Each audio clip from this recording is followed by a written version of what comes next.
Vamos lá. Boa noite a todos os irmãos. E a gente vai continuar nossa leitura desse assunto aqui, que é um artigo que está no blog, que é o Acervo Digital Cristão, que é sobre consciência, né?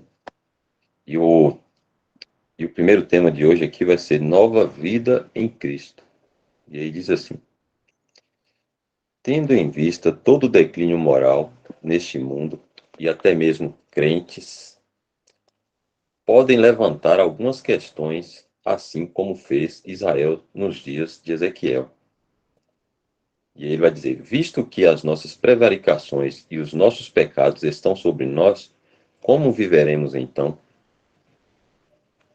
Esse é o versículo. Para o mundo, a única solução é Cristo, pois a menos que tenhamos nova vida em Cristo, não temos poder para nadar contra a maré do mal que está engolindo este mundo. A resposta para o problema não é o homem tentar se erguer por seu próprio poder, mas aceitar a Cristo como seu Salvador. Isso é para o mundo. Agora a gente vai ver para o crente. Para o crente, a resposta é estar cada vez mais familiarizado com a palavra de Deus. Sua luz é tão forte quanto sempre foi, e fará sábio ao simples. Fará o coração se regozijar e iluminará os olhos. A palavra de Deus permanecerá para sempre, muito tempo depois que a consciência no crente tiver passado, e ela nos manterá agora no caminho, agradando ao Senhor.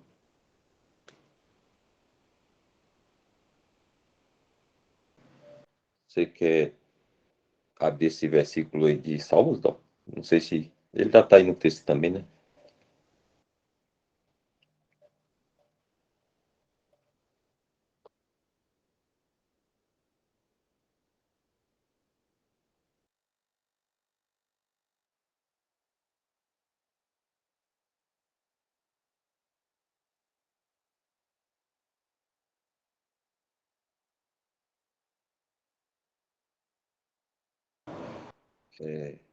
Salmo. A lei do Senhor é perfeita e refrigera a alma. O testemunho do Senhor é fiel e dá sabedoria aos simples. Os preceitos do Senhor são retos e alegram o coração. O mandamento do Senhor é puro e alumia os olhos.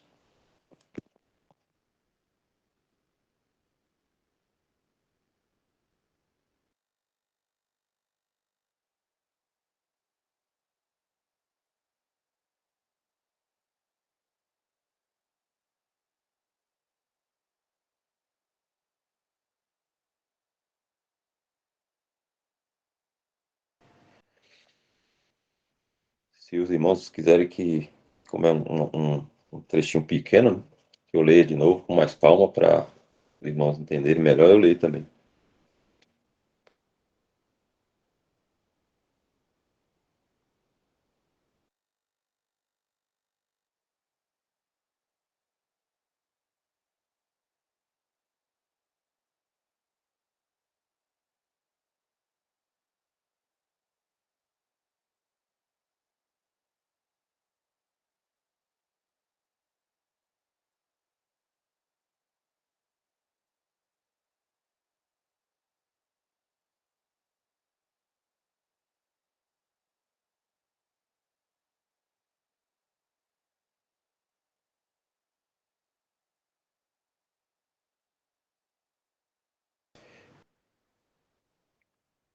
Esse é o segundo assunto, né? Sobre a consciência também. É a consciência e a cruz. Segundo assunto, não, segundo artigo. Diz assim: a obra de Cristo na cruz traz o cristão a uma possessão real da herança de bênçãos que os santos do Velho Testamento só poderiam contemplar de longe. Das muitas bênçãos que a morte de Cristo traz aos que creem, não é menor o alívio que ela traz à consciência deles. A consciência, sendo a faculdade do julgamento moral do homem, é uma parte muito importante da natureza espiritual. e exerce grande influência em sua experiência. A aprovação ou desaprovação de si mesmo é aquela que contribui mais do que qualquer outra coisa para a felicidade ou miséria de sua vida interior. Alguns têm chamado a consciência de voz de Deus no homem, e outros o árbitro de Deus na alma. Pode fazer o rosto de um homem. Deixa eu ver onde é que eu estava. Pode fazer o rosto de um homem ficar mortalmente branco, bem como corar de vermelho uma consciência má ou boa. Deixa eu entender aqui, peraí. Corar de vermelho, uma consciência má ou boa, fará um covarde do pecador, ou um herói do santo. Deixa eu vou repetir aqui, porque eu me atrapalhei um pouco aqui. Deixa eu ver qual ponto. Alguns têm chamado a consciência de voz de Deus no homem, e outros o árbitro de Deus na alma. Pode fazer o rosto do homem ficar mortalmente branco, bem como corar de vermelho. Uma consciência má ou boa fará um covarde do pecador ou um herói do santo.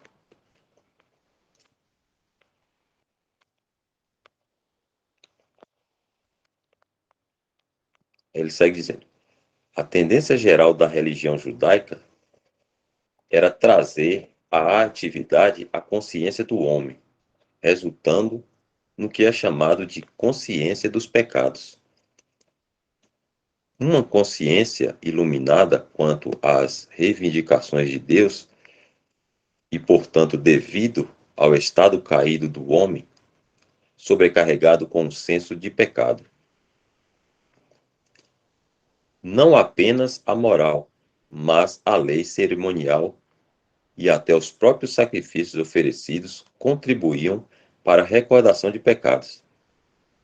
Isso por si só criou um estado de escravidão, do qual até um homem pagão seria comparativamente livre. Sem a lei, o homem está, em certo sentido, vivo, mas sob a lei, sua natureza pecaminosa revive, e a consciência fiel à sua função age apenas para condenar.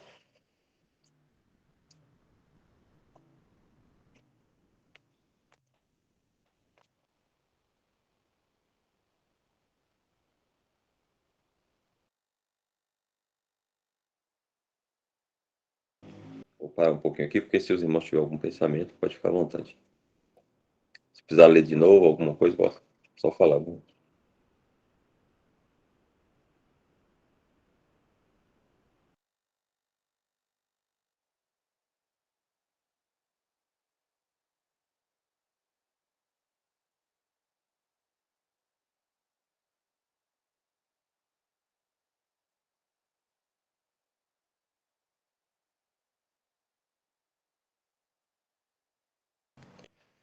Então, você quer voltar um pouquinho nesse último que a gente leu aí?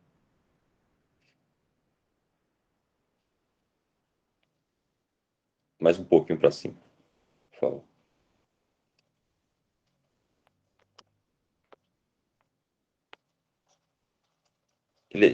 O início dele está muito longe, que eu não me lembro.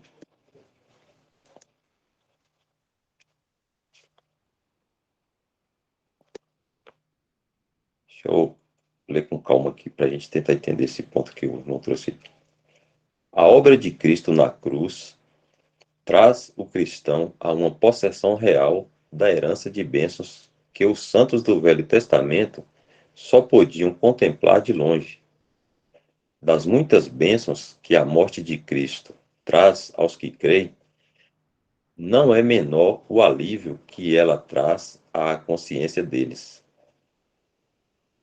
A consciência, sendo a faculdade do julgamento moral do homem, é uma parte muito importante da natureza espiritual e exerce grande influência em sua experiência. A aprovação ou desaprovação de si mesmo é aquela que contribui mais do que qualquer outra coisa para a felicidade ou miséria de sua vida interior. Alguns têm chamado a consciência de voz de Deus no homem, e outros, o hábito de Deus na alma. Pode fazer o rosto do homem ficar mortalmente branco, bem como corar de vermelho. Uma consciência má ou boa fará um covarde do pecador, ou um herói do santo.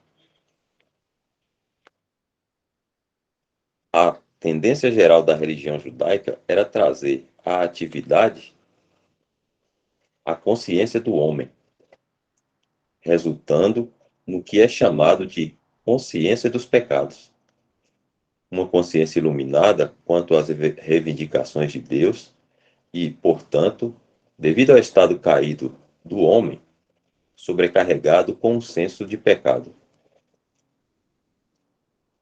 Não apenas a moral, mas a lei cerimonial e até os próprios sacrifícios oferecidos contribuíam para a recordação de pecados.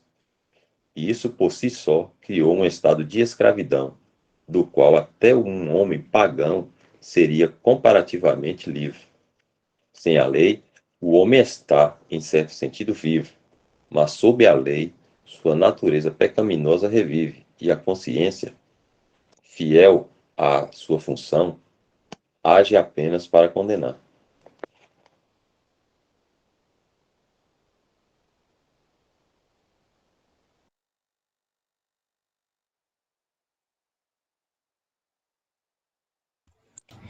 Isso mostra, irmão. Boa noite. Fica à vontade, irmão Wesley. Eu só ia falar o seguinte, que esse assunto da consciência é um assunto realmente difícil, né? Mas aquele trecho que ele fala lá em cima, no início da aula, já nos dá uma claridade, quando ele fala assim, a consciência sendo a faculdade do julgamento moral do homem. É uma parte muito importante da natureza espiritual. Então, o homem tem a capacidade, e aí a gente, quando fala de consciência, fala de algo nosso, né? Nosso interior.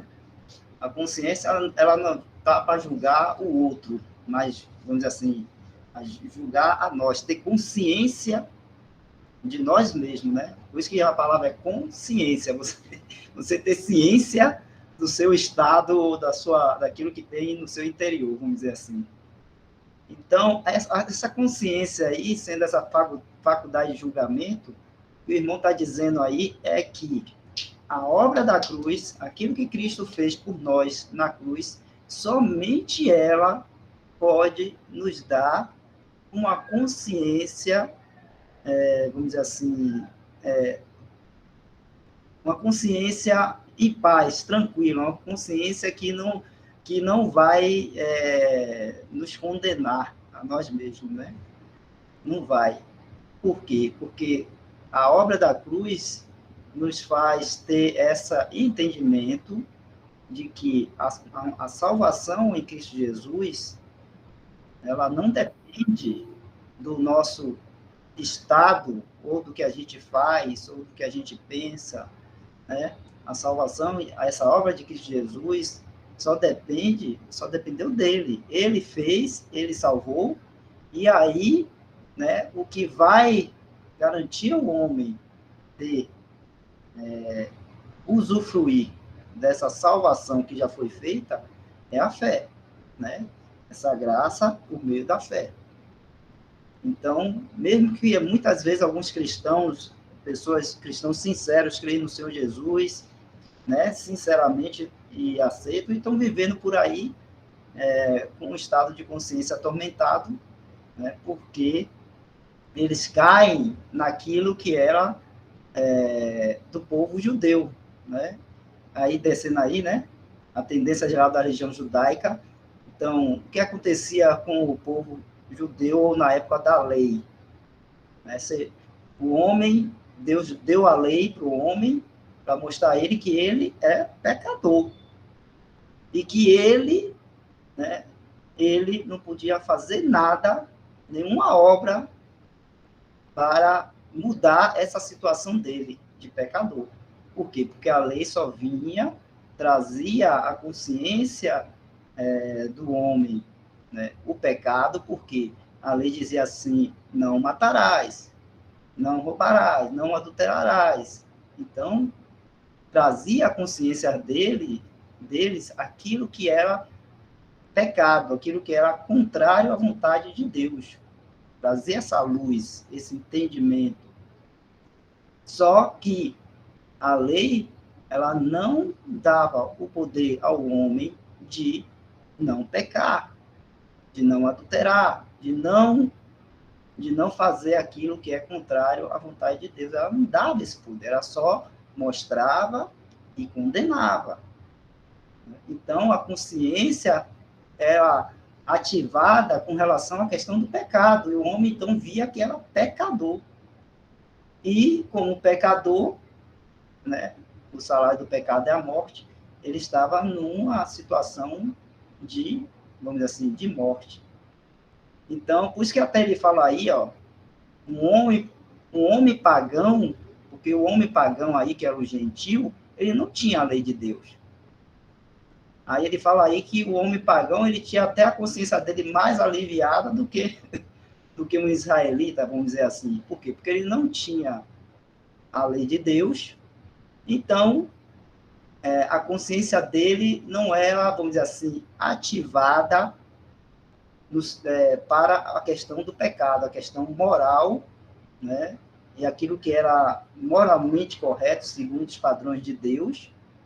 Então, ele não tinha a consciência ativada para aquilo que estava errado, ou era contrário às coisas de Deus. Então, muitas vezes ele estava cometendo determinadas coisas morais que não eram, que pela lei não eram pecados, são pecados, mas para ele era uma coisa normal, entendeu? O costume, a cultura, é assim mesmo, né? A consciência dele não pesava, não o condenava, né? Então, por isso que ele fala aí que até um pagão seria comparativamente livre, sem a lei. Comparativamente livre, não quer dizer que ele estava livre, né? Não quer dizer isso. Porque tinha outras, Deus usava outras formas de estar revelando a esses homens a sua vontade, o seu caráter, né? Então, Deus tinha outras formas de estar mostrando a eles isso aí. Mas, então, para o cristão, não. O cristão tem o Senhor Jesus Cristo, a graça e a fé. Né? Então, com isso aí, a nossa consciência fica, vamos dizer assim, descansa na pessoa do Senhor Jesus, e ela não pode, vamos dizer assim, nos condenar, né? Tipo assim, a gente ficar se condenando a nós mesmos, porque pela fé, se a gente crê pela fé que o Senhor Jesus na cruz levou os nossos pecados, eu não posso agora, porque eu pequei, eu achar que eu perdi a salvação, né? A palavra de Deus fala de outro recurso para o cristão que peca, né? Mas não é o lago de fogo. O recurso para o cristão que peca é ele confessar o pecado. A lei não era assim. A lei era o quê? Pecou, morreu. Pecado assim, salário do pecado, morte. A lei dizia, né? Pecou, morreu. Para o cristão, não. Então, é o tempo da graça, que é essa obra que o Senhor Jesus fez. Então, é isso aí. Só isso aí, irmãos.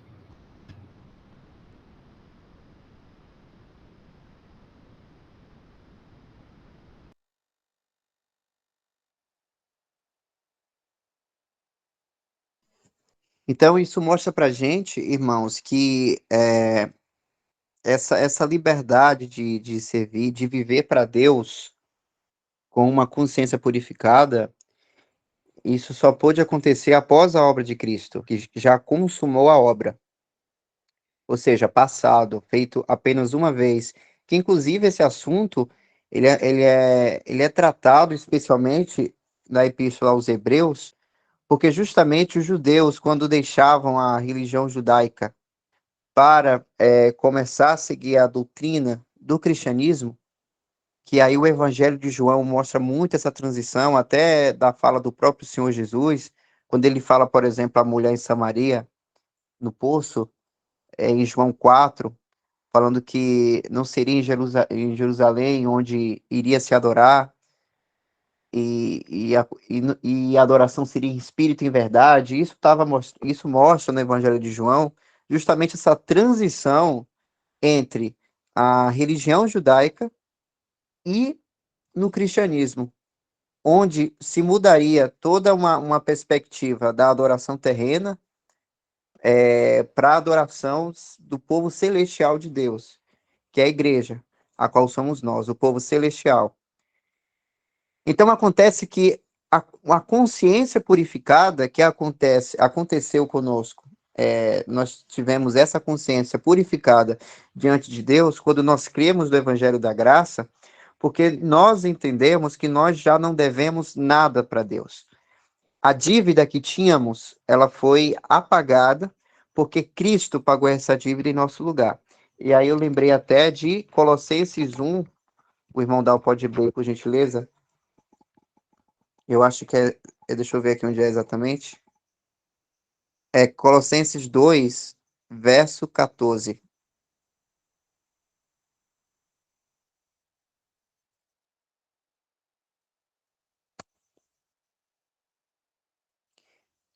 Havendo riscado a cédula, que era... Sobe só mais um pouquinho, Dal, vamos ver no verso 13, para a gente pegar o contexto. Aí.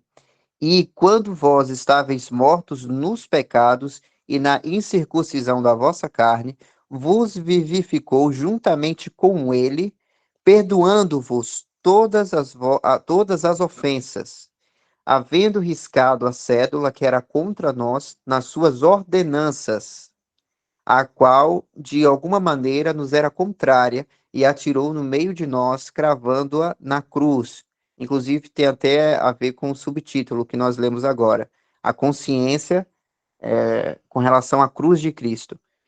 Então, quando a gente crê nesse Evangelho da Graça, de que Cristo pagou os nossos pecados na cruz, e ele morreu e então ressuscitou, e agora está em glória nos céus, entendendo isso, logo nós temos uma consciência purificada diante de Deus, porque nós entendemos que nós nos tornamos santos diante de Deus. E isso é uma coisa que envolve, isso é algo absoluto, objetivo. Não é algo maleável e não é subjetivo, algo que pode variar. Mas isso é uma posição inabalável, porque se estamos em Cristo e Cristo é eternamente para todo sempre vai ser um homem ressuscitado e glorificado e que consumou uma obra, que foi o que ele falou, inclusive está escrito lá em João, no Evangelho de João, que ele diz está consumado. Então foi algo que já está consumado, é uma obra que ele fez e a gente desfruta dessa obra que ele consumou. Sabendo disso, nós entendemos então a liberdade que nós temos em Deus para viver e servi-lo em liberdade e caminhando e obedecendo ao Senhor Jesus por meio do Espírito Santo, que é a pessoa, que é o agente de poder para que nós possamos servi-lo. Então, nós aqui, por meio da fé, por meio dessa consciência, com a inteligência espiritual, nós sabemos que nós já temos uma nova vida e que podemos desfrutar dessa nova vida já em comunhão e com total acesso ao trono da graça, que novamente repetindo, isso está escrito também na Epístola aos Hebreus, porque justamente os judeus eles tiveram muita dificuldade de entender essa diferença e de entender essa liberdade, dessa filiação que o cristão tem para com Deus Pai por meio do Senhor Jesus Cristo, Senhor e Salvador. Os judeus, apesar de terem aquelas ordenanças de desfrutar daquela religião terrena ordenada por Deus, que envolvia muito a carne, porque envolvia os sentidos do corpo humano, a visão, com aquele templo bonito e gigante, né, o templo físico, tinha a questão do cheiro do incenso, da comida, né, que eles ingeriam naquele procedimento. Então, envolvia todos os sentidos do corpo naquele tipo de adoração. Mas, mesmo eles fazendo aquilo, continuamente, todo ano em que o sumo sacerdote ele tinha que acessar o Santo dos Santos com todo aquele cuidado, porque qualquer falha ele iria morrer, então era uma coisa era algo tenso, vamos dizer assim, era um momento de muita tensão para eles, né? Para poder. Ei, Michel, Opa, desculpa te interromper. A gente não poderia já ir acompanhando lá em Hebreus 9, isso aí que você está falando. Hebreus 9, a partir do versículo 9 até o porque, irmão, 14. eu tô seguindo aqui uma linha de raciocínio, eu só queria citar, mas depois eu mostro os versículos. Depois a gente vê lá os versículos.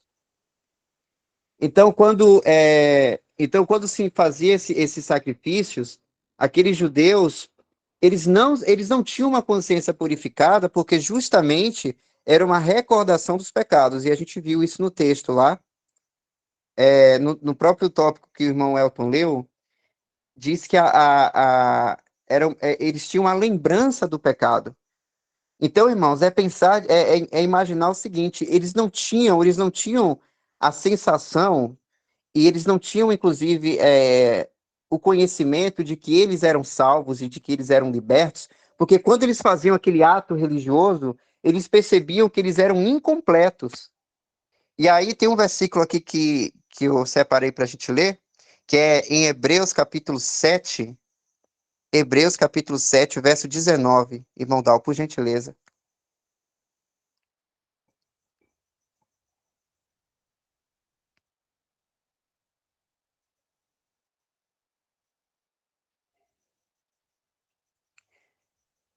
Diz assim, sobe só mais um versículo, por gentileza. Vamos ver o anterior.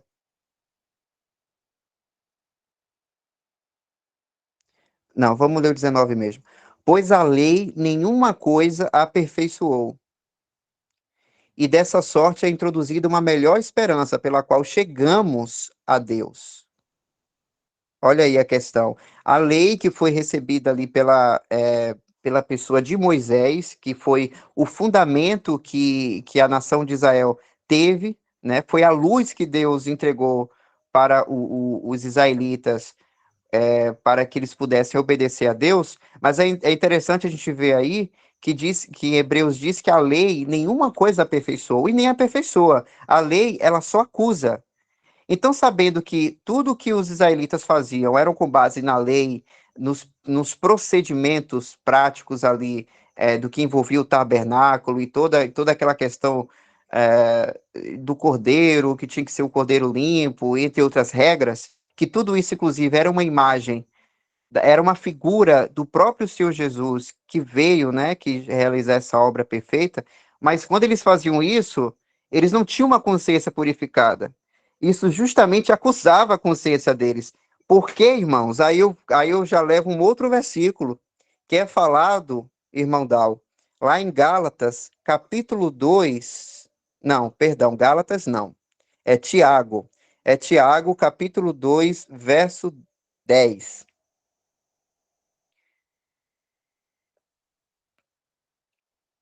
Porque olha aí o que diz aí. Porque qualquer que guardar toda a lei e tropeçar em um só ponto, tornou-se culpado de todos. Então, pense aí um israelita que era obediente na questão de fazer os sacrifícios, né? Ele comprava lá o animal com seu dinheiro do trabalho, chegava lá no tabernáculo, fazia tudo direitinho. Mas como é que estava a consciência dele? A consciência dele já dizia o seguinte: se eu estou aqui fazendo esse ato aqui para Deus, sacrificando um animal aqui por causa dos meus pecados, isso só mostra que eu estou todo errado. E por mais que ele fosse uma pessoa zelosa e justa, porque aí a gente lembra que uma pessoa que é nascida de novo, uma pessoa a qual Deus, em sua soberania, faz a pessoa nascer de novo para ter uma vida em ligação com Deus, porque quando um judeu, por exemplo, ele tinha aquela preocupação de obedecer a Deus, de fazer aqueles sacrifícios, era um sinal exterior de que aquela pessoa era nascida de novo, porque ela era zelosa com Deus. E Deus, claro, olhando para essa pessoa, via essa pessoa como justa. E aí a gente lembra daquela passagem que fala de Ló, quando Deus, na sua palavra, por meio do Espírito Santo, fala que Ló era justo. Embora Ló, ele foi levado muito pela carne, vamos dizer assim, né, de querer ficar em Sodoma e toda aquela situação que ele passou, mas Deus o via como justo, porque ele era uma pessoa nascida de novo. Mas aí, irmãos, mesmo com todo o zelo que o religioso tinha para com Deus, no Antigo Testamento, antes do Senhor consumar sua obra, ele não tinha uma consciência purificada. Esse é o ponto que eu quero trazer. E aí, eu quero trazer aqui para os irmãos o rei Ezequias, quando um profeta disse que ele iria morrer, aí lá em Isaías, irmão Dal, por gentileza, Isaías capítulo 38, verso 3.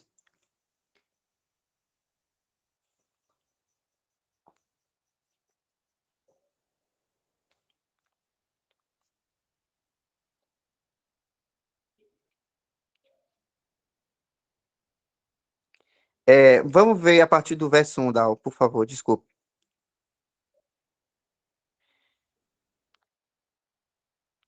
Naqueles dias, Ezequias adoeceu de uma enfermidade mortal.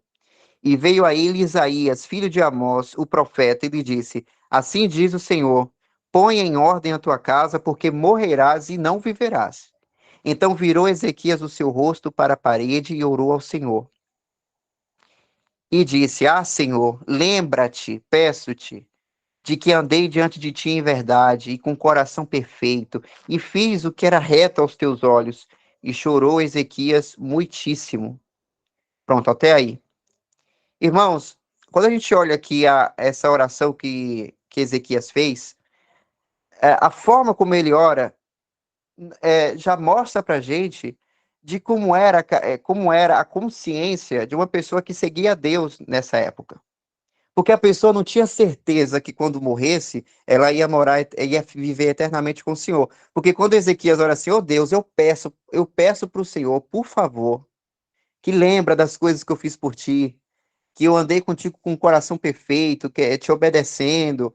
Quando a pessoa fala desse jeito com Deus, é porque a sua consciência sabe que ela deve alguma coisa para Deus, que ela percebe que ah, tem uma cédula de dívida, lembra lá de Colossenses 2, que a gente leu anteriormente, tem uma coisa faltando, tem uma coisa que precisa ser paga. Então, essa era a consciência dos santos para com Deus. E aí a gente pode pensar em qualquer pessoa, por mais próximo que fosse de Deus, nenhum desses santos do Antigo Testamento tinha uma consciência purificada que nós hoje temos. Então, é importante a gente perceber o privilégio de desfrutarmos do Evangelho da Graça nesse período, nessa dispensação da graça a qual vivemos, nessa questão da consciência. Por exemplo, se a gente pegar esse mesmo contexto aqui, se um profeta, uma pessoa chegasse para nós e falasse assim, você vai morrer. O que o cristão vai falar? A glória a Deus, porque melhor ainda do que estar aqui vivendo é estar eternamente com o Senhor. Que é justamente uma fala do apóstolo Paulo, né? O apóstolo Paulo fala isso. Porque viver com Cristo é melhor ainda. Mas aí o apóstolo Paulo fala, vamos ver lá esse versículo?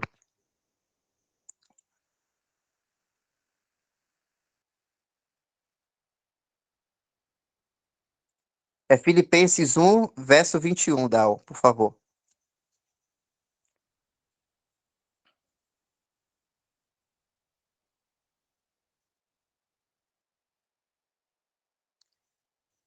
Porque para mim o viver é Cristo e o morrer é ganho.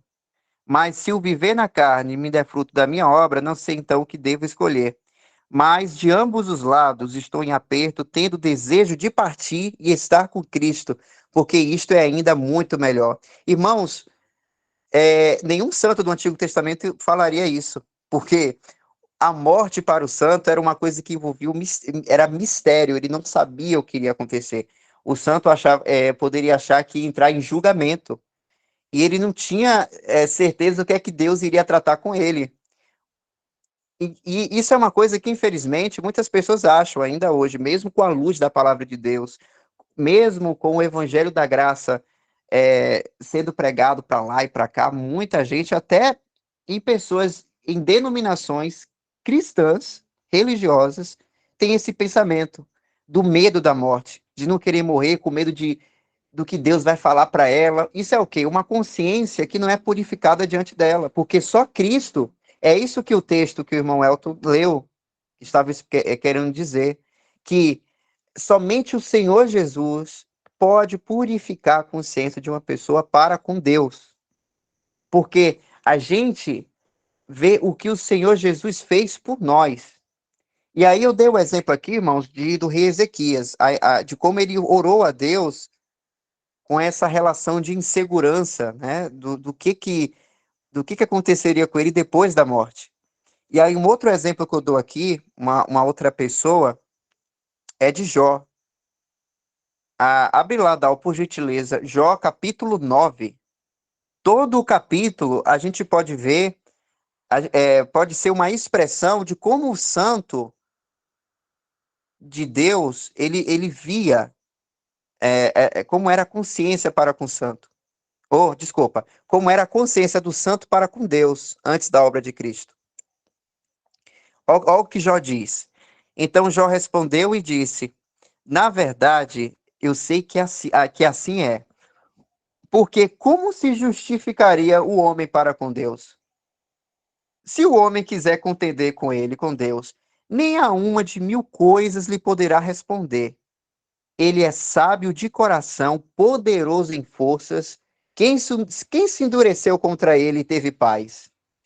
Ele é o que transporta as montanhas sem que o sintam, e o que as transtorna no seu furor, o que remove a terra do seu lugar e as suas colunas estremecem, o que fala ao sol e ele não sai, e cela as estrelas, o que só estende os céus e anda sobre os altos do mar, o que faz a Ursa, o Orion e os 7 estrelas e as recâmaras do sul, o que faz coisas grandes que se não podem enquadrinhar, e maravilhas tais que se não podem contar. Eis que passa por diante de mim, não vejo, e torna a passar perante mim, e não sinto.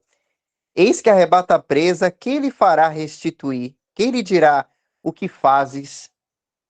Deus não revogará sua ira, debaixo dele se encurvam os auxiliadores soberbos.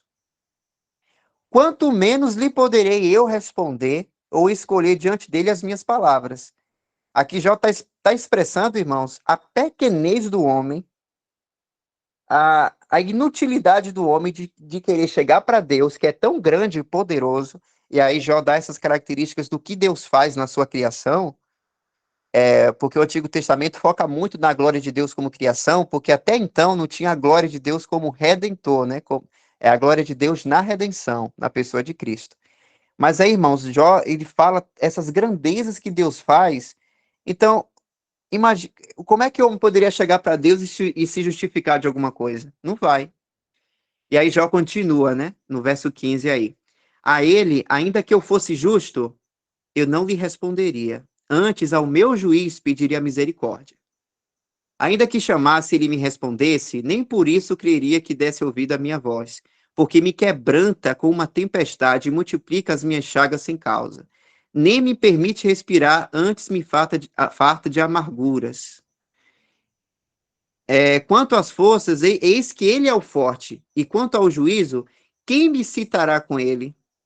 Se eu me justificar, a minha boca me condenará. Se reto me disser, então me declarará perverso. Porque, irmãos, na consciência do homem natural, é esse princípio que tem. Todo homem ele sabe que tem uma responsabilidade perante Deus. Porque quando o homem pecou, lá no Jardim do Éden, né, Adão, como o cabeça da criação, Deus ele deu uma consciência para os homens para ter esse senso de responsabilidade. E aí é lembrar de que, na inocência, o homem não tinha consciência porque ele não fazia nada de errado, ele era inocente. Apesar de que inocência não é igual a santidade, né? Mas o Adão e Eva eram inocentes, mas eles não tinham consciência. Tiveram consciência quando descobriram o bem e o mal. Só que, como o homem ele não tem controle do mal, inclusive só faz o mal, né, o homem natural, a consciência está ali como um alerta, né? É que nem a alerta do carro piscando, para mostrar que, ó, você tem contas para pagar com Deus. Você está fazendo coisa errada perante Deus. Você precisa ter responsabilidade perante Ele. Deus é grandioso. E aí traz esse senso também de que o homem ele não tem como se justificar diante de Deus, porque a boca da pessoa vai condenar. E se a pessoa disser que ela é reta diante de Deus, Deus vai declarar essa pessoa perversa, porque é isso mesmo, né? Ainda que perfeito, não estimo a minha alma, eu desprezo a minha vida. E aí, descendo mais um pouquinho, Dal, aí na passagem, tem uma hora que ele pede ajuda a um árbitro. Desce mais um pouquinho, vamos tentar achar.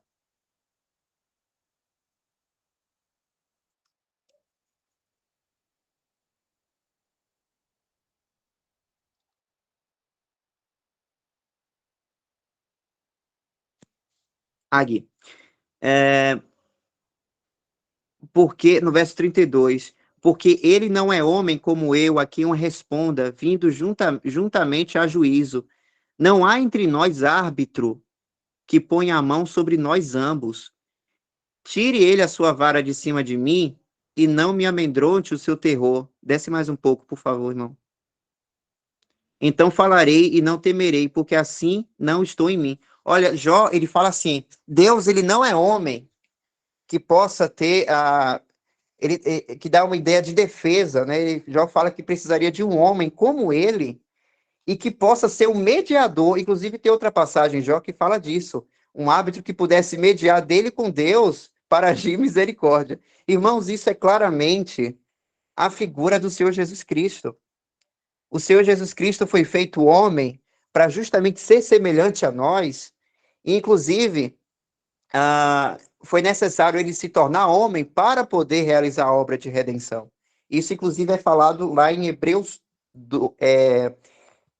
capítulo 2, quando fala do medo da morte, né? E aí o Senhor teve que... vamos lá, vamos ler a passagem. Não quero ficar parafraseando, não, que é perigoso. Eu não confio na minha fala, para tentar lembrar assim. Hebreus 2, deixa eu tentar achar o versículo aqui.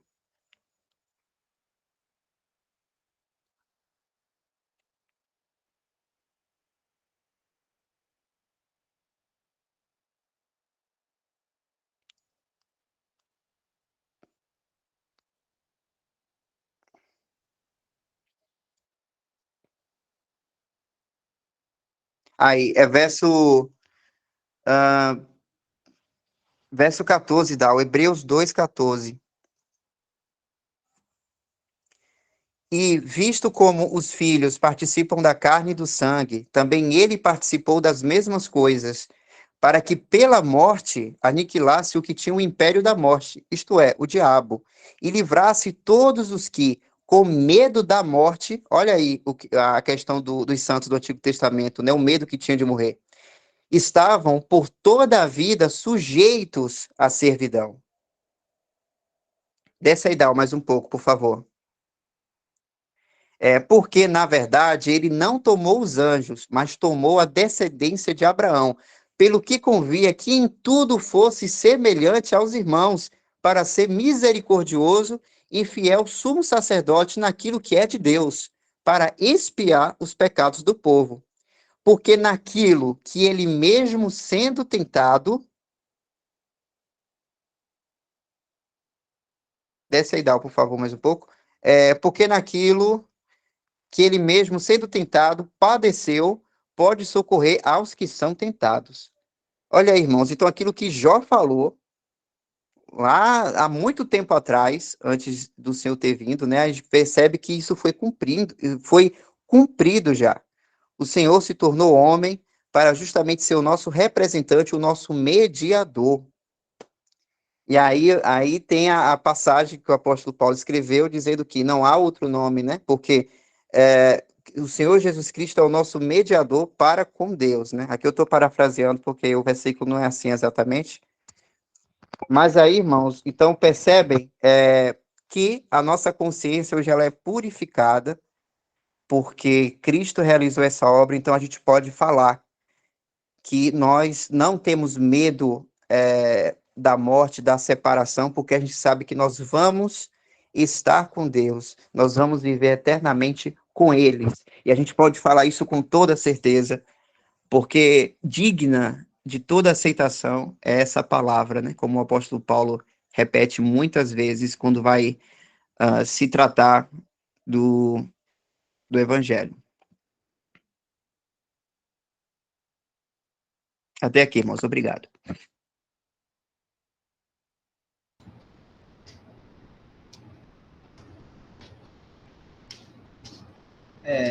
Nessa questão que o irmão Michel falou sobre a consciência purificada, né? Os santos do Antigo Testamento, né, eles não tinham os privilégios que nós temos hoje, privilégio no sentido de, tanto no sentido da posição que nós temos hoje em Cristo Jesus, como no sentido das revelações, né, da luz que nós temos. A gente sabe que o Senhor, Deus, ele vem, né, através da Deus Pai, o Senhor Jesus, ele vem se revelando desde o início da Bíblia, lá do Gênesis, se revelando a esse homem, e foi uma revelação, vamos dizer assim, gradativa e constante, né? A gente vê isso bem em Hebreus capítulo 1, quando lá fala assim, havendo Deus antigamente, deixa eu abrir aqui, Dalton tá abrindo aí, capítulo 1, Dalton.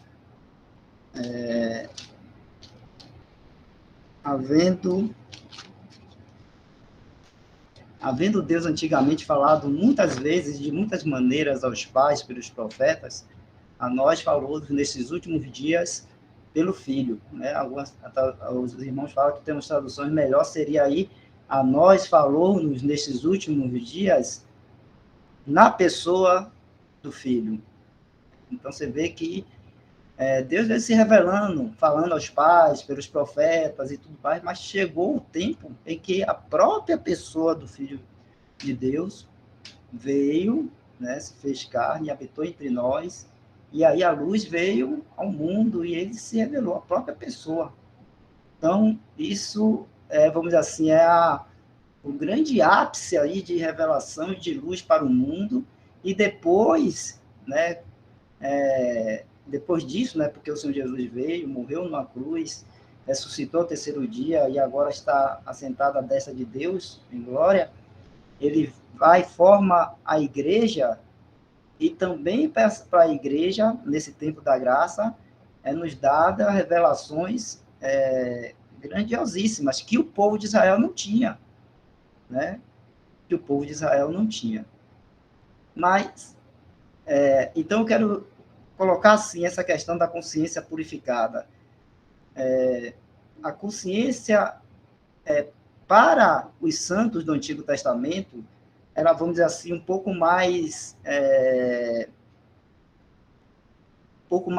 complicada ou difícil de ter essa purificação, não vou falar assim purificação, mas esse descanso, né?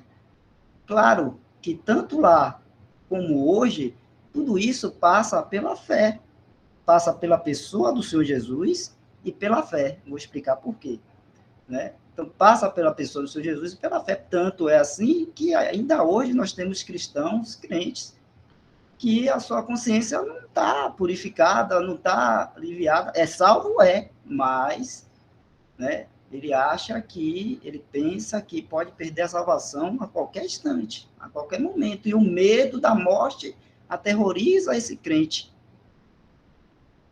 Aterroriza esse crente. Então, a gente vê ainda isso hoje. Mas não era para ser assim, porque nós temos revelações mais elevadas do que os santos do Antigo Testamento. O Senhor Jesus já fez a obra, já morreu na cruz, já ressuscitou, E hoje nós temos revelações muito mais elevadas.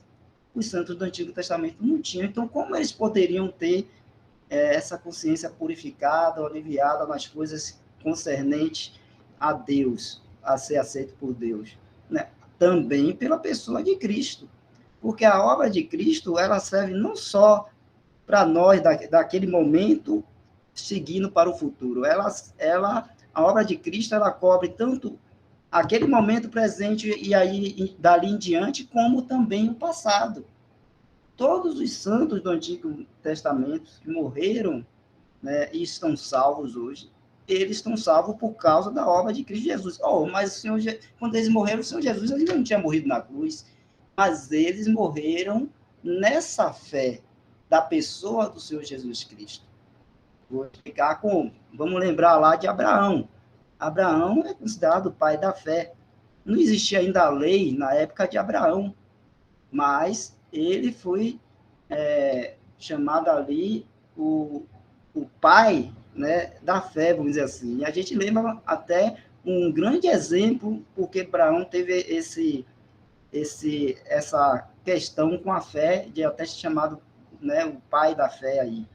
A gente lembra lá de quando o Senhor Jeová, né, o Senhor Jesus, Jeová, no Antigo Testamento, que eles não tinham essa revelação ainda de que era o Filho de Deus, era Jeová, o Deus Todo-Poderoso, lá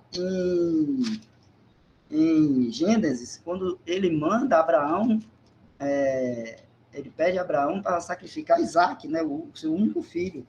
E Abraão, ele não titubeia, ele imediatamente pega Isaac e leva para fazer o sacrifício. E deixa eu abrir o que tinha abrido aqui. E aí, todos nós conhecemos a história, mas eu vou ler só a parte final, né? Abraão leva, faz tudo, monta o altar, bota Isaac, deita para fazer o sacrifício de Isaac, seu único filho. E aí é Gênesis capítulo 22, verso 12, 11, 12, vamos lá, a partir do 10, 11, 12, né?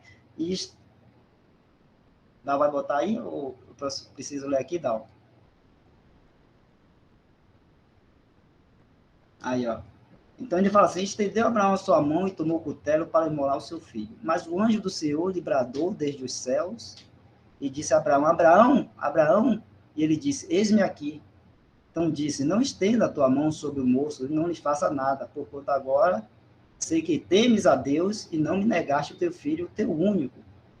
Então ela levantou Abraão seus olhos e olhou, e eis um carneiro de trás dele, travado pelas suas pontas no mato. E foi Abraão e tomou o carneiro e ofereceu-o em holocausto no lugar de seu filho. Só parando um pouquinho aqui, irmãos. Né? O carneiro travado pelas pontas no mato. Aí é o Senhor, né, através da sua palavra, nos profetizando e mostrando que haveria um Salvador, um sacrifício que não exigiria, né, vários sacrifícios e outras coisas mais, um único sacrifício, que é o Senhor Jesus. Esse carneiro aí é o Senhor Jesus Cristo. A gente lembra de João Batista, quando viu o Senhor Jesus, e falou assim: eis o Cordeiro de Deus que tira o pecado do mundo. Não é assim que João falou para o Senhor Jesus? Foi. E aí, continuando. E chamou Abraão o nome daquele lugar, o Senhor proverá. E chamou Abraão o nome daquele lugar, o Senhor proverá. Donde se diz até o dia de hoje: no monte do Senhor se proverá. Então, todos os santos do Antigo Testamento que morreram nessa fé aí, o Senhor proverá. Ele sabia e a consciência dele podia até ser difícil de ficar aliviada, porque ele sabia que ele ia lá, fazia os sacrifícios, fazia todos os rituais da lei, mas ele continuava pecador, e aquilo ali não tirava o pecado, ele tinha que fazer todo ano, e sempre a lei falava para ele, só condenava ele, só dizia que ele era pecador, miserável e ruim, mas aqueles que criam naquilo que a palavra de Deus dizia, e os profetas do Antigo Testamento diziam, como falou ali em Hebreus 1, que dizia assim, o Senhor proverá. O Senhor proverá. No monte do Senhor se proverá. Então, todos os santos que morreram nessa fé, né, de que mesmo eles sabendo que não podiam fazer nada, nenhuma obra, nada que os justificasse diante de Deus, que os tornasse mais aptos a estar na presença de Deus, eles sabiam que o Senhor proverá. Proverá o quê, meus irmãos? O Cordeiro, aquele que viria e morreria numa cruz em nosso lugar e tiraria o pecado, levaria sobre ele todos os nossos pecados. Então, esses santos do antigamente, do Antigo Testamento, todos eles morreram nessa fé, né? Morreram fazendo ali todos aqueles rituais, tentando cumprir todos os ditames da lei, tementes a Deus, né? E na fé de que um dia, né, viria aquele que tiraria o pecado do mundo, o Cordeiro que tira o pecado do mundo. E que era para eles o Messias, né? O Messias de Israel, que hoje nós conhecemos como Cristo, né? O Senhor Jesus, o Cristo. Então, eles morreram nessa fé. Era mais difícil para eles ter uma consciência purificada? Era. Mas aqueles santos, quando eles morreram, né, eles morreram nessa fé e eles acreditavam, aí uma revelação, né, como a revelação deles era menor, menos luz do que a nossa. Eles acreditavam que no último dia eles seriam ressuscitados. No último dia, meus irmãos, é lá depois do milênio, quando Deus vai fazer o julgamento final lá, né? E vai ressuscitar todos os mortos ali para serem julgados e levados para o lago de fogo. Mas a revelação deles era essa. Eles achavam que a única ressurreição que teria seria lá no último dia.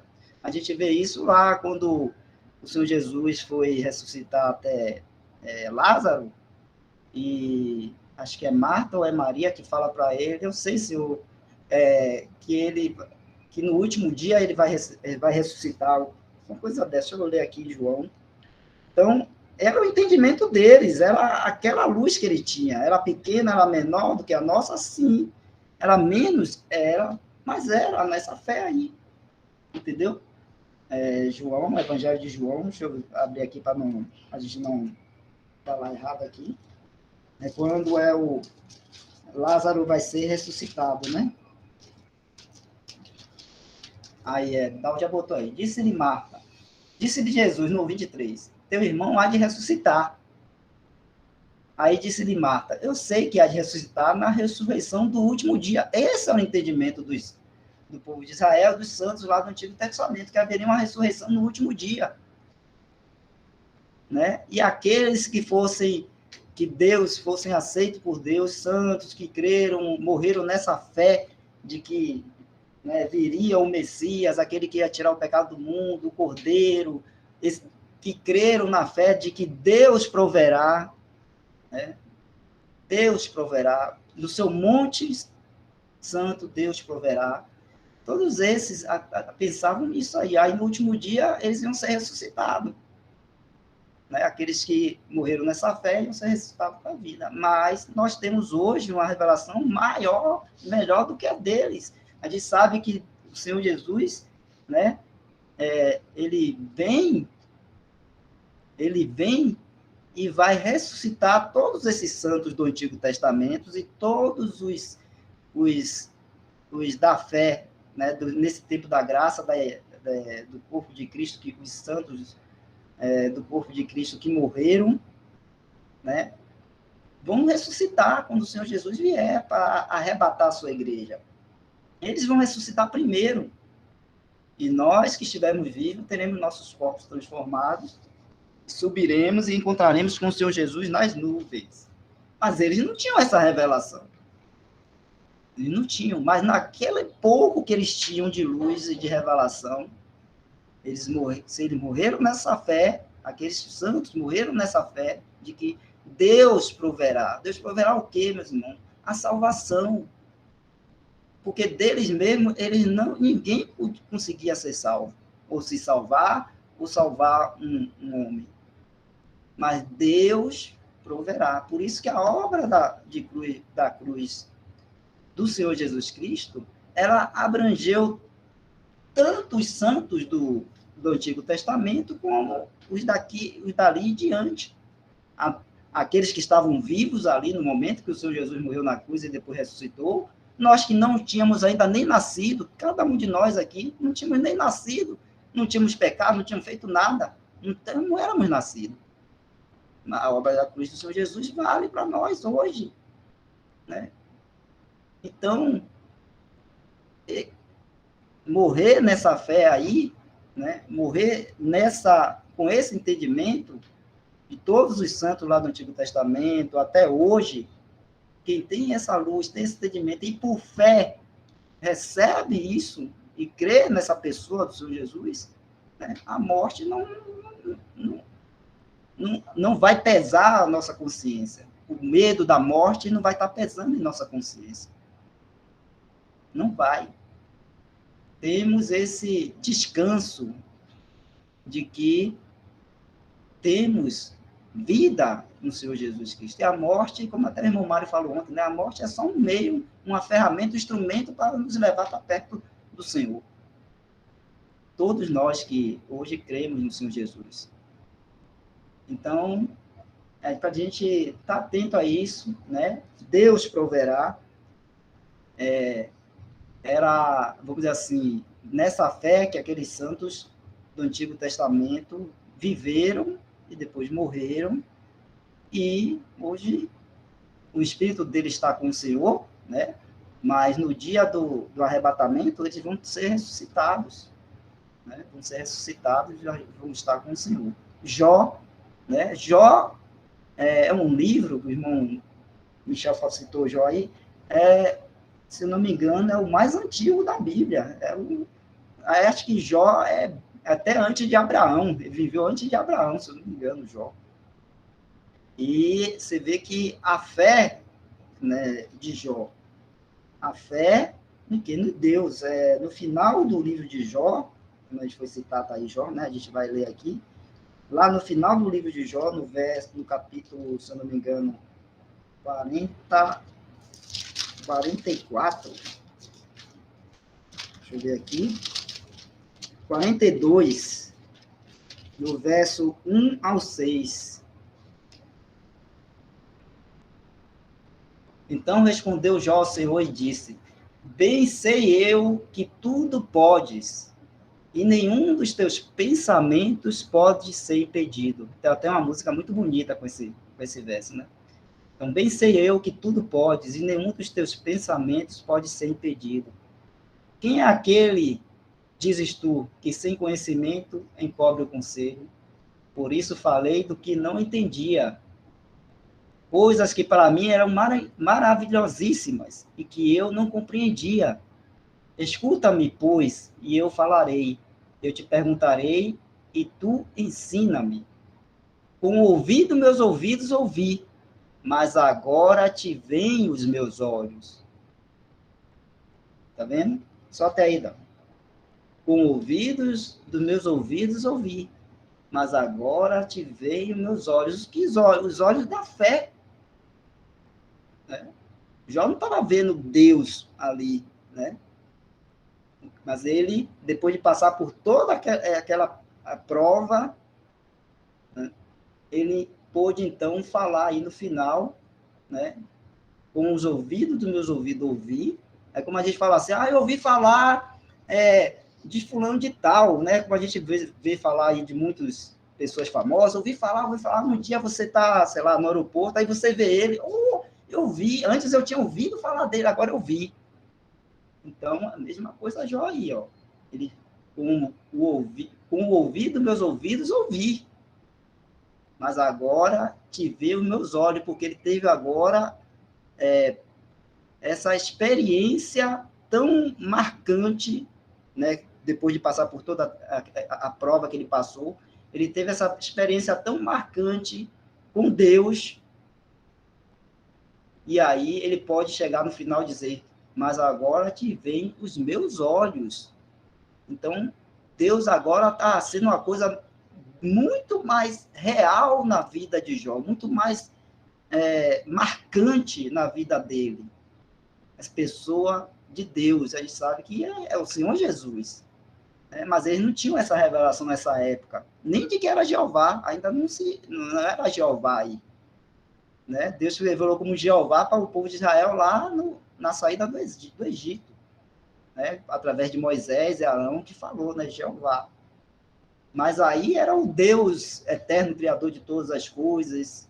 Eles conheciam assim. Mas ele teve uma experiência com Deus, né? Pessoal com Deus ali, que levou ele a falar isso aí. Mas agora te veem os meus olhos.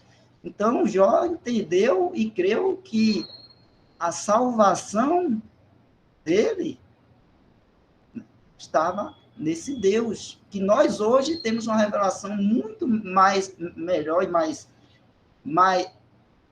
avançada e mais grandiosa do que Jó, que a gente sabe e entende que esse Deus aí que Jó está falando aí, que os olhos dele estavam vendo agora, é o Senhor Jesus Cristo, como fala lá em Hebreus 1.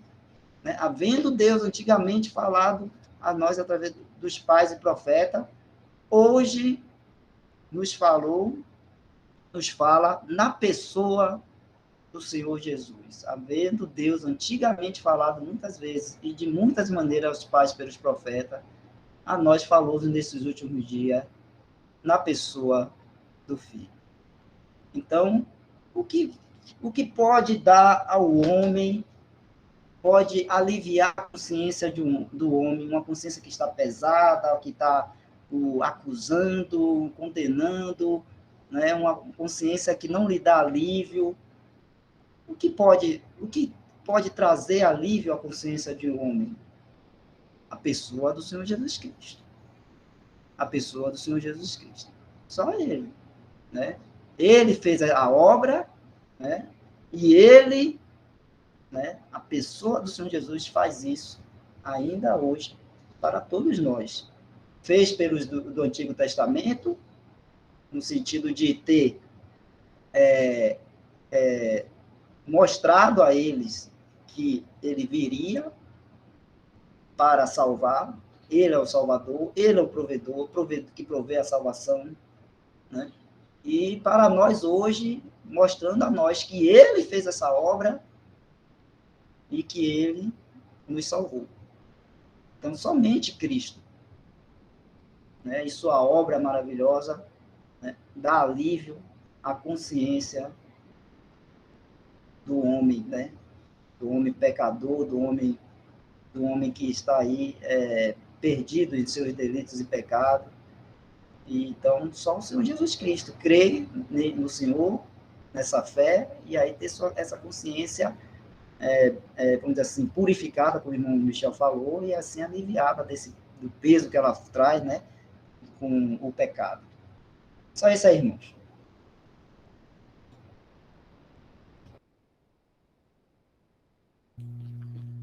Irmão Cláudio Omar, ele perguntou aqui: irmão, os santos do Velho Testamento também fazem parte da Igreja de Cristo ou irão fazer quando serem ressuscitados?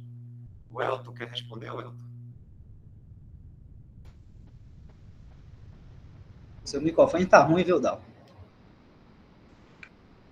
Já? Sua voz tá rouca. E agora? Agora sim. Opa! Cláudio Omar, irmãos, os santos do Velho Testamento também fazem parte da Igreja de Cristo ou irão fazer quando forem ressuscitados? Pode responder, Elton. Eu vou ler aqui, Dal, que tua voz está meio... A voz de robô, né? Electro-hit e tal. É, irmãos, os santos do Velho Testamento também fazem parte da Igreja de Cristo ou irão fazer quando serem ressuscitados? Então, existe duas categorias de salvos aí, como o Claudiomar colocou aí, os santos do Velho Testamento, e a outra categoria de salvos é os santos do Novo Testamento. Existe também os que irão participar do milênio, né? E que serão também salvos e habitarão no novo céus, ou que habitarão na nova terra, né? Que será criado novos céus e nova terra. E os santos do Velho Testamento, eles, eles são chamados são os amigos do noivo, porque Cristo é o noivo, né? A igreja, a noiva, e todos os salvos que creram no Senhor Jesus Cristo e teve seus pecados pagos, né, pela obra de Cristo, esses aí, eles serão, eles são a igreja, né, a noiva de Cristo. Existe, existe outras categorias de salvo. Eu estou falando aqui dos santos do Antigo Testamento e do Novo Testamento, né, só diferenciando do que Claudio Omar colocou. Mas existem outras categorias de salvo, né, que acho que fala em Efésios, né, de qual é bom dar abrir lá o versículo. Deixa eu ver se eu me lembro onde é que está. Efésios 3:15. Toda a família toma parte. 3:15, né? 3:15.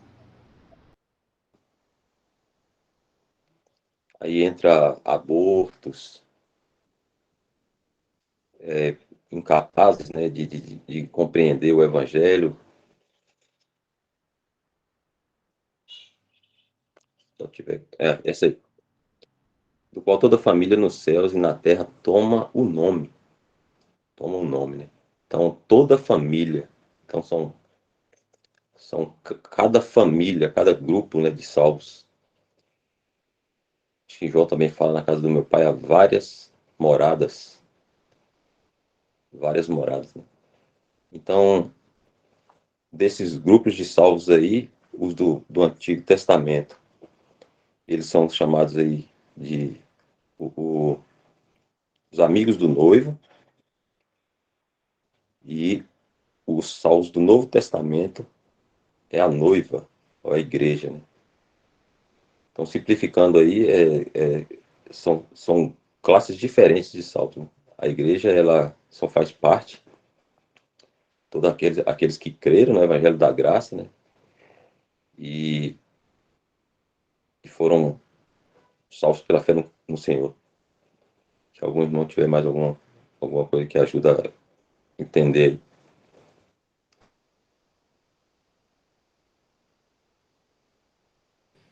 Já que está na pergunta também, eu vou fazer uma aqui. O irmão Wesley citou é, aquele verso de que fala da ressurreição do último dia, né? Que Marta fala.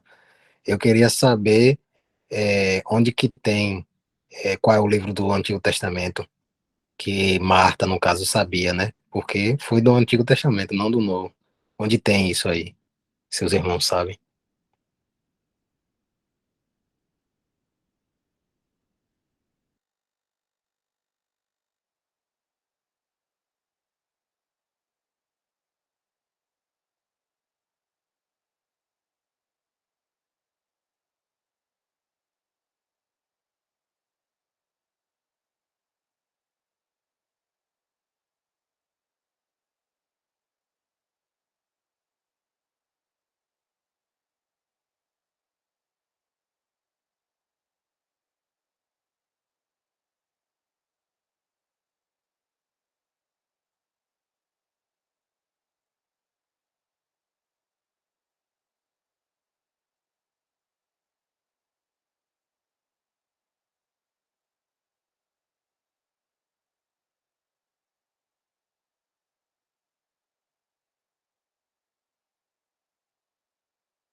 Acho que o microfone de tá ruim, né? Bem, Danilo, só olhando, viu? A gente vai ter que dar uma olhadinha ali, sei lá, no livro ali, Definições Doutrinárias, tem lá, porque tem muitos referências bíblicas, né? A gente olha na parte de ressurreição. Mas agora aqui mesmo eu não tenho aqui na cabeça esses textos, não. No Antigo Testamento, né? Só lembrei desse do Velho, ou do Novo Testamento. Irmãos, uma perguntinha rápida. Falando sobre os amigos do noivo, me lembrou sobre João Batista. E o Senhor, em certa oportunidade, disse que dentre os nascidos de mulher, nenhum era maior do que João Batista, ou João Batista era maior do que todos. Só que o menor no reino dos céus era menor do que era maior do que João Batista. Quando eu estava na denominação, eu sempre li esse menor no reino dos céus como um anjo.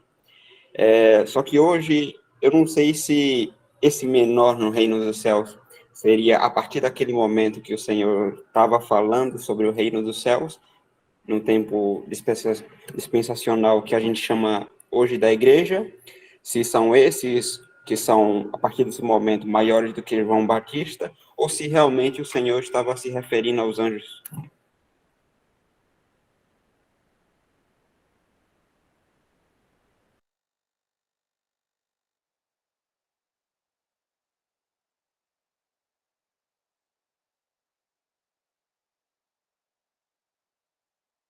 O texto é Lucas 7:28.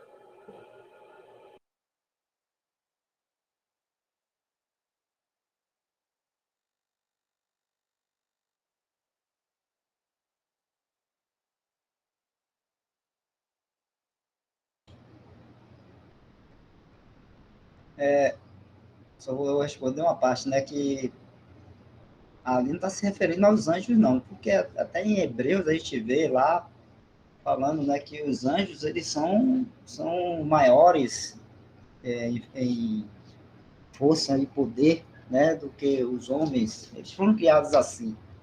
Então, ali não está falando de anjos, está falando de homens, né, de pessoas. É 7:28. Perdoa, irmão, cortar. 7:28.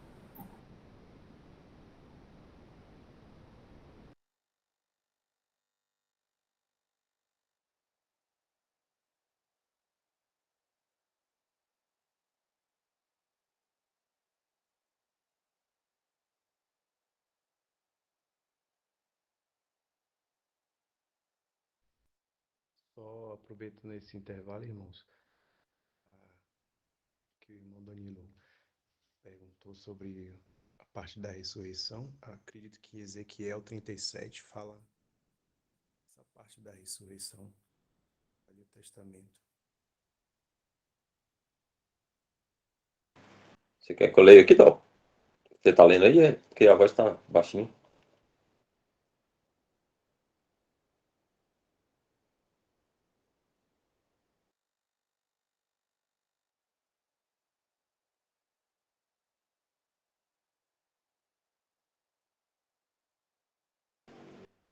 O versículo que o irmão citou é esse aí. E eu vos digo que entre os nascidos de mulheres não há maior profeta do que João Batista, mas o menor no reino de Deus é maior do que ele.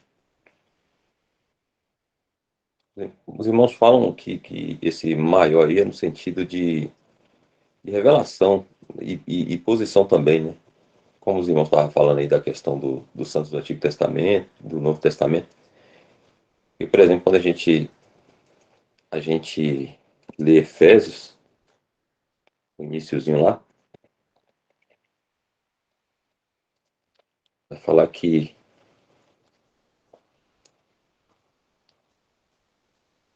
Efésios 1, o 3, bendito Deus e Pai de nosso Senhor Jesus Cristo, o qual nos abençoou com todas as bênçãos espirituais nos lugares celestiais em Cristo. Então aí um um salvo, né? Do Novo Testamento, né? Digamos assim. Ele está nessa condição aí, posição aí, abençoado com todas as bênçãos espirituais nos lugares celestiais em Cristo. Aí o irmão, acho que Luciano, ele fala dessas bênçãos, né? A redenção, a justificação, o Espírito Santo, né? O dom do Espírito, a reconciliação,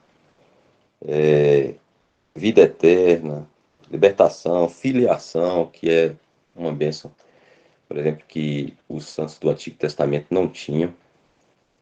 Né? E João, ele era, entre os nascidos de mulher, como está lá, o maior dos profetas.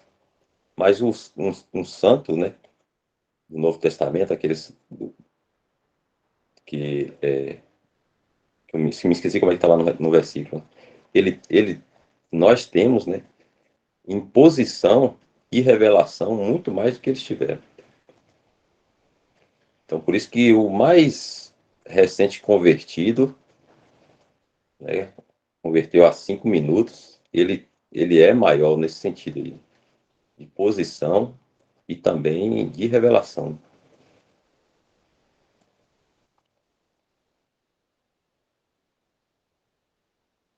Amém, irmão. Ficou muito claro agora. Obrigado.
Lucas, você citou Ezequiel 37, foi isso que Dal está perguntando?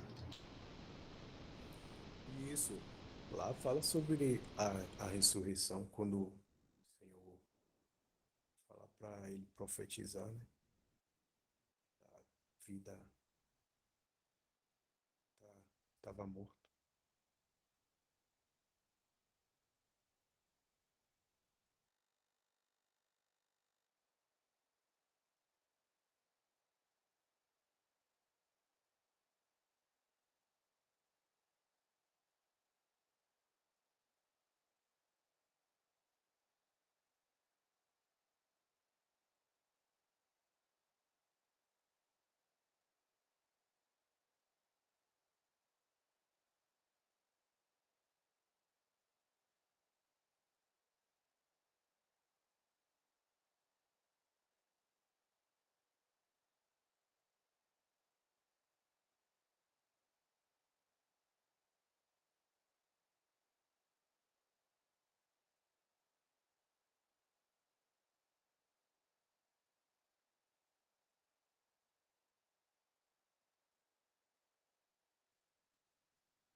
É qual o número aí, dá o 12?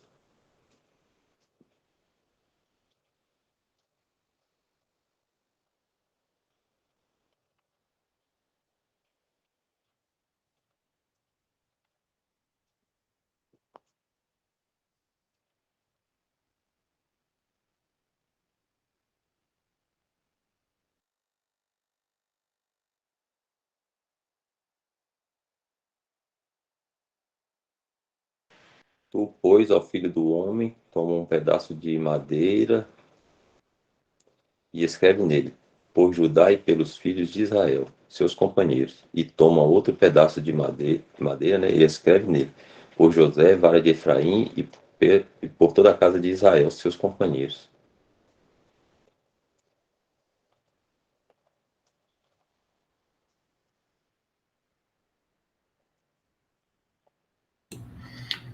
Eu creio que essa parte. Tá dando para ouvir aí, minha voz? Agora, eu creio que essa parte aí de Ezequiel deve estar falando da restauração de Israel, né? Porque aqui em cima, não de uma ressurreição assim, aí é uma figura, né? Profecia aqui. E, portanto, profetiza, diz-lhes, assim diz o Senhor Jeová, eis que eu abrirei as vossas sepulturas e vos farei sair das vossas sepulturas, ó povo meu, e vos trarei a terra de Israel. Parece que é o Israel sendo restaurado a sua terra e Deus lhe dando, como é que os irmãos falam, isso é uma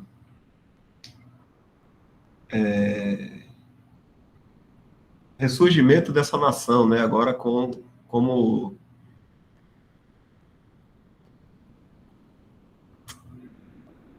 com Deus salvando o Israel aí, né?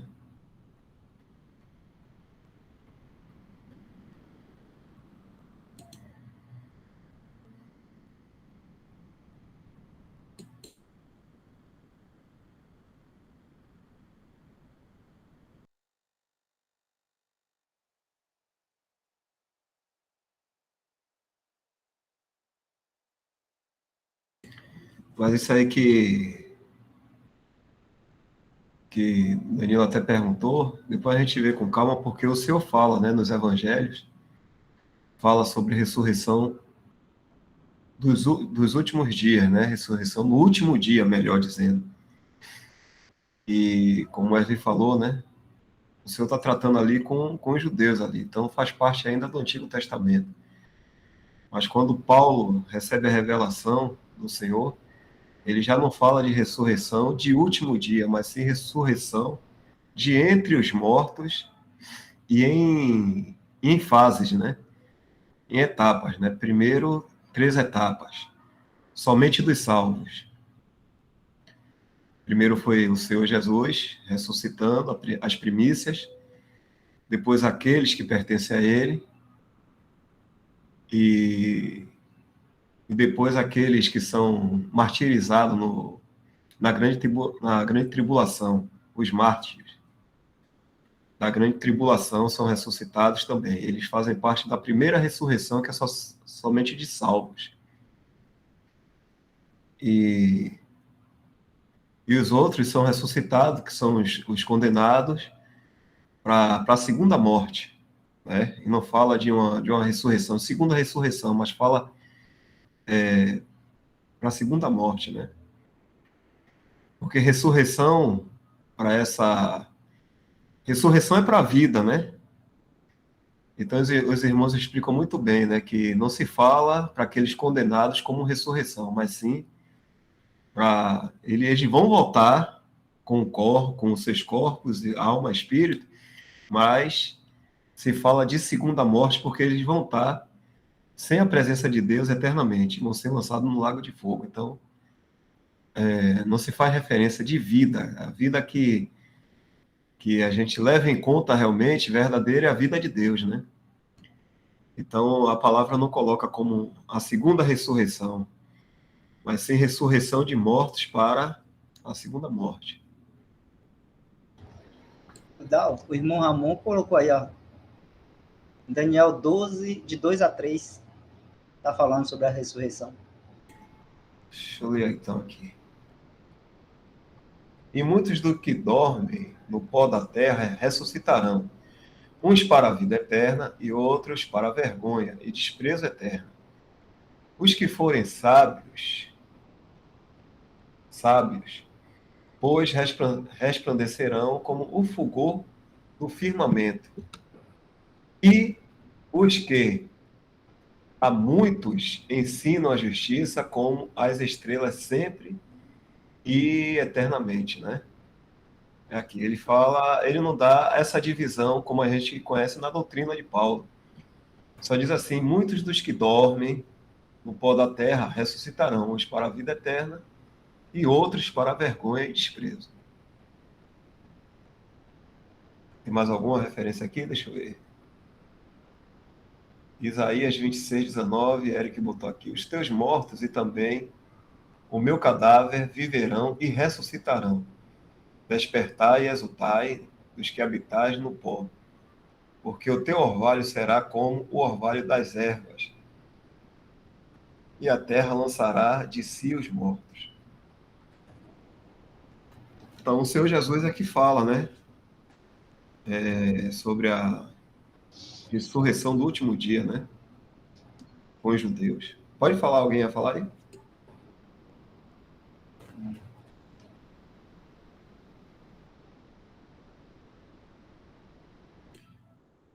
Mas depois a gente traz esse assunto aí com os irmãos também. E a gente vê o esclarecimento melhor. Nos evangelhos a gente sabe, né, que o Senhor está falando sobre isso. E depois Paulo vem e traz a revelação completa, né? Já são 10 horas e 6 minutos. Eu acredito que... Deixa eu voltar aqui no textozinho, né, para ver onde foi que a gente parou. Opa, até olhei aqui, então, peraí.